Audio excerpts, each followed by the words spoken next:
Today, on episode number 512 of the Teaching in Higher Ed podcast, how to create engaging microlectures with Tolu Noah. Produced by Innovate Learning, maximizing human potential. Welcome to this episode of Teaching in Higher Ed. I'm Bonnie Stahoviak, and this is the space where we explore the art and science of being more effective at facilitating learning.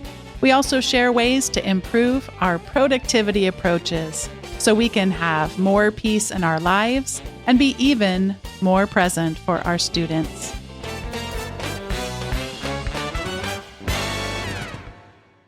I'm thrilled to be welcoming back to the show Tolu Noah. She's the Instructional Learning Spaces Coordinator at California State University, Long Beach, where she facilitates faculty development about teaching and technology.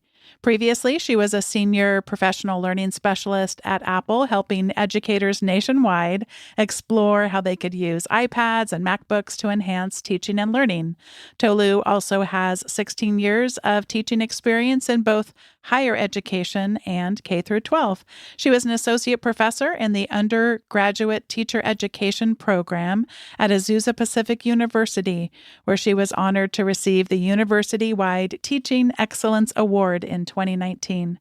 Prior to being a professor, Tolu was a 5th and 6th grade teacher in Los Angeles. Tolu is incredibly passionate about teaching, and she enjoys helping educators explore how they can effectively integrate content, pedagogy, and technology in support of student learning. She frequently presents workshops about a wide range of teaching and technology topics, and she was recently named by EdTech Magazine as one of the 30 higher ed IT influencers to follow in 2013. Tolu, welcome back to Teaching in Higher Ed. Thank you so much, Bonnie. I'm so excited to be back. Could you start by telling us a bit about how did you first get interested in microlectures? Yeah, so I first became interested in microlectures during the earlier stages of the pandemic when we were all trying to figure out how to keep learning going remotely and how to navigate the ebbs and flows of the different surges where one week you might be on campus and the next week you might be back at home. And I had recently started my current faculty development position and was having discussions with my supervisor around ways that we could support faculty in basically teaching from anywhere. And he shared an article with me that had recently been published in EDUCAUSE Review. And the article was called Short and Sweet, The Educational Benefits of Microlectures and Active Learning by Hua Zhang. And I remember reading the article and just thinking, yes, like if more faculty design their instructional videos this way, like it could really enhance the student learning experience and their engagement when they're watching these videos. So that EDUCAUSE article sparked my initial interest in microlectures. And from there, I just kind of continued down the rabbit hole of learning more about microlectures and video design principles. And I also created a workshop for faculty at my university about microlectures. And I've had the opportunity to write some articles and present externally at conferences and webinars about this topic too. Including that I got to be part of a workshop that you led, and that's why you're here. I was so much. I saw your name in the list, and I was like, Bonnie's here. It was so good. I so appreciate how you inspire us and you give us so many ways to experiment. And I'm curious, do you have any favorite creators, whether it's from something in higher ed or it could just be something totally having nothing to do with a discipline or that context that you really admire as far as being effective at these short videos? Yes. So I will actually share 3.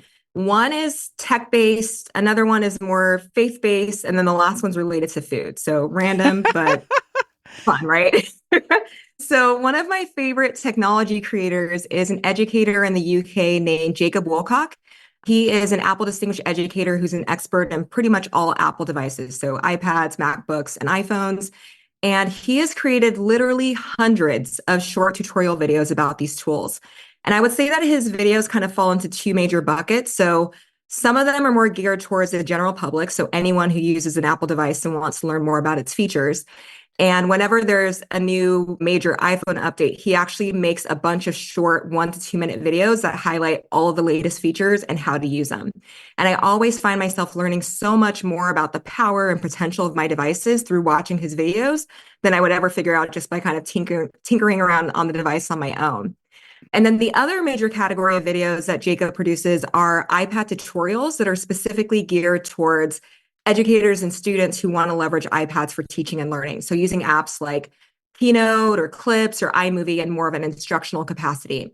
And I think these videos do a really great job of not only guiding educators and students through like the step-by-step process for using the tool, but he also does a really great job of sparking creativity. Because typically when people think of apps like Keynote, which is similar to PowerPoint, they think of it in a very limited way. Like, oh, I can use this tool to create presentation slides.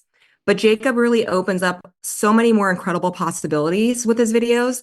Like he's done videos about how you can use Keynote to create course-related animations and digital scavenger hunts and all sorts of things. So that would be my favorite tech-based creator. And then my next favorite video creator is a faith-based organization called the Bible Project. And this was co-founded by Tim Mackey, who is a biblical scholar, and then John Collins, who is an experienced digital communication leader. And what they've done is they've kind of combined their unique backgrounds to make a really robust collection of short animated videos that explain the structure and history and themes and language of the Bible in a very clear and accessible way. And then my last one is like I said, the random one is a person who is a French pastry chef. His name is Amaury Guichon. And he creates these amazing, realistic, and super detailed sculptures out of chocolate. So he's made things like a train and a leopard and even like a life-size working foosball table, all out of chocolate. Oh, It's really awesome. And he'll show you the process from beginning to end, and he includes some really fun video elements like jump cuts where he'll snap his fingers or tap on the table and the wheels of the train will appear. And it's honestly such a joy to watch his videos because his creativity with chocolate is just out of this world. So yeah, those would be my three favorites: Jacob Wilcock, The Bible Project, and Amaury Guichon. And if listeners are interested in checking out any of those videos, I can share links via the show notes. absolutely. We will have those links in the show notes. And I feel like I want to call them an old school creators that I have always appreciated is called Common Craft. And I remember watching their videos ages ago, and they would have cutouts that literally they would make the cutouts and move them around with their hands. That was back in the day. I don't think they still make their videos that way. So it's kind of one of those things. I have this debate with my friend at work all the time about, she gets mad when stuff is so easily created with AI that's so hard to do in actuality. So I kind of think it could be one of those professions. But when you go to their website, and of course they're still making videos today, it says our product is explanation. And I get so inspired just thinking about these complex topics and how we can distill them down to make them easier to understand. And I'm actually on their website right now looking and seeing they have some new videos that I'm going to have to go watch, one about generative AI, one about large language models. And so they've kept going for decades now, and it's interesting to see how they've evolved and continue to create and ideate. And now we're going to get more specific about microlectures, what might be classified as that. How would we know if we were looking at a microlecture? What are some of the characteristics of microlectures? Yeah, so that is a great question. And I usually like to start by explaining what they're not, because I think that kind of helps in understanding what they are. Yes. So microlectures are not like your typical or traditional instructional videos. And what I mean by this is that in general, and I'm speaking in broad strokes here, traditional instructional videos tend to be long because the instructor will often record their entire lecture, which could be, 60 minutes that they're uploading to the LMS or the learning management system for people to watch. And traditional instructional videos can also be content heavy because over the course of that video, the instructor might address a variety of concepts and skills. And because students are typically just expected to watch and listen, traditional instructional videos can be a very passive learning experience. And they can also feel a little bit distant, where students don't really feel connected to the instructor as they're watching the video. So as you can imagine, all of these factors can create some pretty significant barriers for learners. So when we think about the sheer amount of information that is typically addressed in a traditional instructional video, that can be a lot of information for students to process at once, which can increase their cognitive load. And it can also be really difficult to just remain attentive and engaged for a long time. And I'm sure we can all relate to that, where you're watching a video and about 20 minutes in, you're just like, okay, I'm getting a little distracted here. So we want to be mindful of that. And then if we're not asking students to actually do something with the information, they may not be able to retain it or apply it after the fact. And so microlectures address many of the issues that are typically present with traditional instructional videos. And I'll share the definition that Zhang shares in the EDUCAUSE article, which is that a microlecture is a short video, usually produced by the instructor, that explains a single key concept or a specific skill. So unlike typical instructional videos that address a lot of different things at once, microlectures are super focused and they're just zooming in on just one particular concept or skill at a time. And in that same article, Zhang shares a variety of characteristics to be mindful of when you're creating your microlectures. And I would say that there are kind of three key characteristics that are talked about. So first of all, microlectures are brief and they're typically no longer than 10 minutes. I would say a lot of instructors actually aim more for 5 to 7 minutes to keep things even shorter. Secondly, they're personal, meaning that the video fosters a sense of instructor presence. And one way to do this is just by including your video on the screen at the same time that you are explaining the content. And then third, microlectures are interactive. And this is what I think is one of the most beneficial aspects of this video format, is that microlectures actually prompt students to do something with the information that they're learning. And this can be through pause points where you actually tell students to pause the video and do some sort of activity, like a reflection or a quiz or a writing assignment, something like that. So as students are watching the video, they're pausing at strategic points throughout to do activities that will really help the learning stick. So in a nutshell, since we're talking about microlectures, I guess a way of summing that up is that it's a targeted instructional video that is brief, personal, and interactive. When I got to attend your workshop on microlectures, you challenged me in all the best ways possible to consider 4 instructional video design principles. And I know that you're drawing from research on Mayer and their co-authors, but could you talk us through, actually, you and I are going to go together through each principle and point us to how we might push ourselves a bit to incorporate it into our own video creations. So the first characteristic we're going to look at here is signaling. How might we use signaling as we create our microlectures? Yeah. So, but before I explain that, I just want to kind of draw on something you said earlier. So Sure. yes, Richard Mayer is considered kind of the godfather of multimedia learning and video design principles. I highly recommend checking out his work. And along with that, Cynthia Brame at Vanderbilt University has written a really great piece about effective instructional videos too. So these principles are ones that both of them have written extensively about, and I'll share links to their work in the show notes. Thanks. But yes, the first principle is signaling. And this is the idea that when you're creating an instructional video, you want to point out the key ideas in the video. And this can be done in a few different ways. So one option is that you can verbally emphasize certain words and phrases while you're speaking to kind of indicate their importance. But you can also do things like using visual cues in your videos. So things like arrows and highlighting to draw attention to important information or visuals on your slides. And signaling can really help direct students' attention to the key information in your videos and help them know what they should really focus on. The second principle is segmenting. And what might we do in order to use this technique in our videos? Yeah, so segmenting is about really being intentional about how you chunk the information in your instructional videos. So if you were creating a microlecture about the backward design process, for example, then you might have a segment about developing learning objectives, and then a segment about assessments, and then a segment about learning activities. So breaking up the video into those smaller segments can just make it easier for students to follow along and see how those different concepts are building upon each other. And I would say that another benefit of segmenting is that when you upload your videos to a platform like YouTube, you can actually break up the video into chapters based on the different chunks of content that you talked about in your video. And this can make it much easier for students to review specific portions of the video in the future. All right, this next one, I know so many of us struggle with. The third principle is weeding. Oh my goodness, we so often need to do this, right? All right, what do you recommend for us here, Tolu? Yeah, so weeding is definitely the principle that many educators, myself included, need to be super mindful of and intentional about. And weeding is just about omitting any unnecessary information and visuals in your instructional videos. So basically, anything that might be distracting to learners or that doesn't really align with the learning objectives should not go in our videos. And this can include omitting unnecessary audio. So if you just have background music playing in your videos, that can be distracting to learners. It can also include omitting unnecessary visuals. So thinking about our slides, you don't want to have a ton of text there or a bunch of graphics that are flashing on the screen because that can be distracting. And also omitting any content that doesn't really focus on the topic at hand. And weeding just helps to ensure that students' cognitive resources can really be devoted to what's important.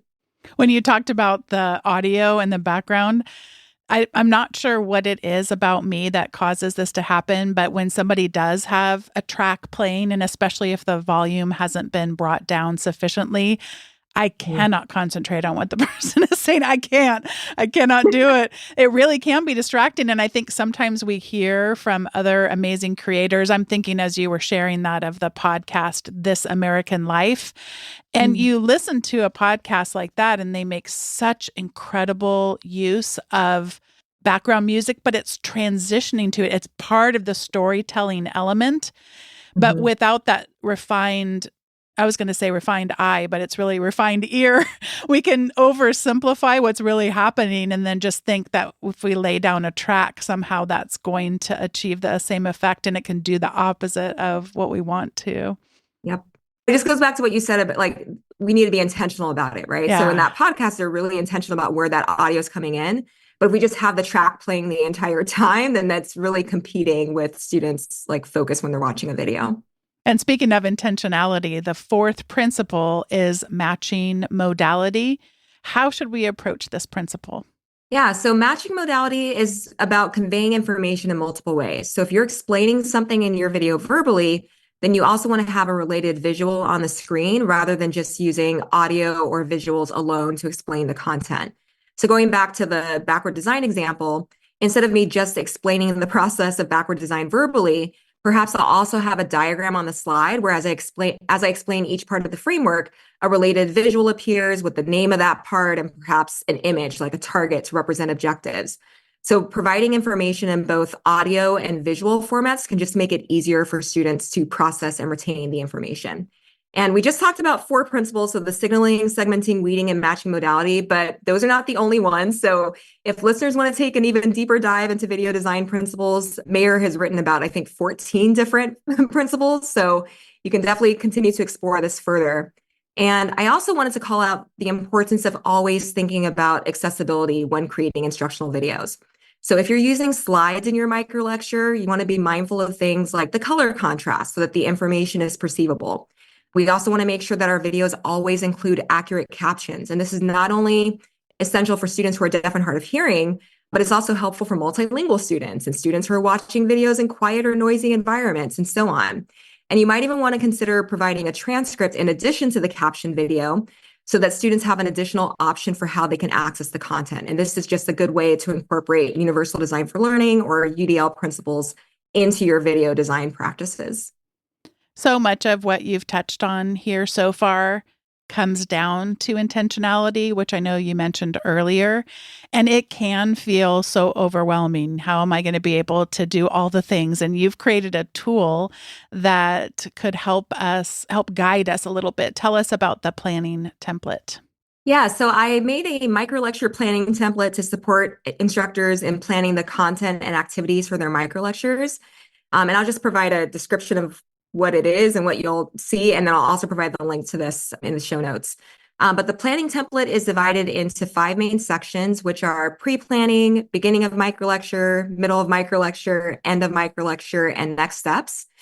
And in the pre-planning section, you identify the course that the microlecture is for, the topic you're going to address, once again, making sure to focus on just one concept or skill for the video.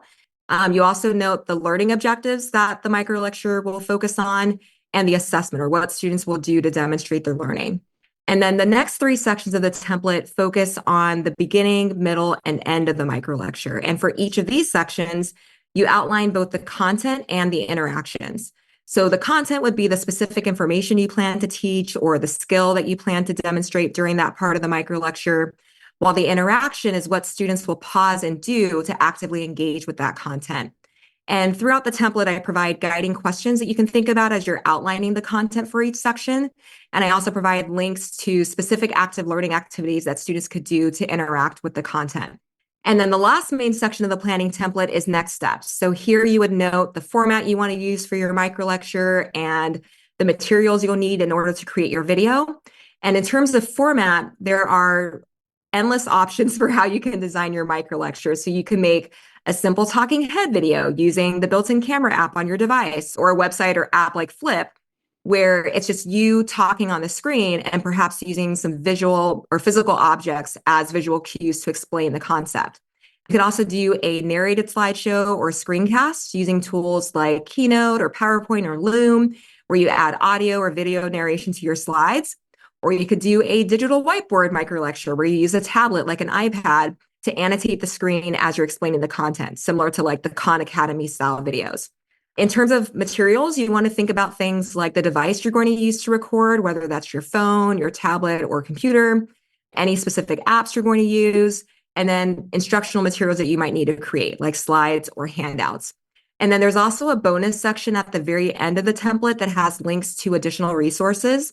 So if you're looking for even more active learning activities that you can incorporate into your microlectures, you'll find links to some of my favorite resources there, like the Teaching Tools Active Learning Library that was developed by Michael McCreary. So my hope is that the microlecture planning template will be a helpful resource for faculty as they're creating instructional videos, but also if you're an educational developer, that this is a tool that you can leverage to help support faculty in creating their instructional videos. And once again, I'll provide a link to the template in the show notes. You spoke so much about intentionality, and you've now made it practical for us with this template and with all these other resources you've talked about. If we're sitting here now feeling still pretty inspired, yet also overwhelmed, what would be your recommendation for just starting small? What's something that comes to mind for you for if it feels just overwhelming? Where do we begin with that feeling, and what might we do with it? I love what you said, that phrase of start small, because that was what I was going to say. And that's how I would answer that question, is just pick one. I think sometimes we feel this pressure that we need to make videos for everything, and that's not necessarily the case. And that can feel really overwhelming to feel like you have to revamp everything at once. But maybe you just want to start with a topic that your students have been struggling with and make a really short micro lecture that addresses that specific topic. And then from there, you can continue to build moving forward. So I think, like you said, starting small is key, and giving yourself the time and space to continue to build your library of resources moving forward. And I would also add that if you're part of a department where there are other people that are using instructional videos in their practice, really leveraging the collective power of your team so that you're not having to make all of the videos yourself can be another way to make this process feel a little bit less overwhelming. Well, this is the time in the show in which we each share our recommendations. And the reason I'm jumping straight to it is because of what you just said. You quoted Flower Darby in the workshop that I was so privileged to be able to attend, all about this idea of starting small. And you quoted her from her 2019 book, Small Teaching for Online Teaching. And here's what she had to say. Start with one mini lecture. Is there a concept that has always been hard to convey in your online class? There's the subject of your first mini lecture video. Next time you teach that class, add a couple more. And this springboarded me to, I don't even know how I found this. Usually I make note of how I found it, but I can't in this case. But Adrienne Marie Brown has a wonderful piece of writing that I'd like to share that she published back in 2019. And it's entitled, If You Can't See the Small. Look here. If you can't see the small, you will keep from leaping from built thing to built thing, begging the sky to rain only on you. You'll become a tyrant, reaching, shuffling the cards until you see only your own vision, massive, but no one else can see it. If you can't see the small, you miss the whole miracle.